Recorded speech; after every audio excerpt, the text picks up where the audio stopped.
Ito ang 10 sa pinakapangit na pagkain sa Pilipinas according to sa foreigners. Kaya hindi ko kontrolado to ha. Huwag kayong magagalit sa comments. Number 10 ay... Huh?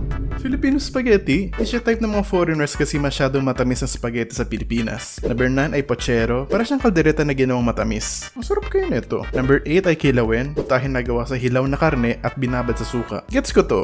Di ko mahilig kumain ng hilaw eh. Number 7 ay spam silog. Ito ay spam, sinangag at itlog. Spam silog. Bilang Pinoy, lagi ko tong almusal kaya okay lang sa akin. Number 6 ay suman.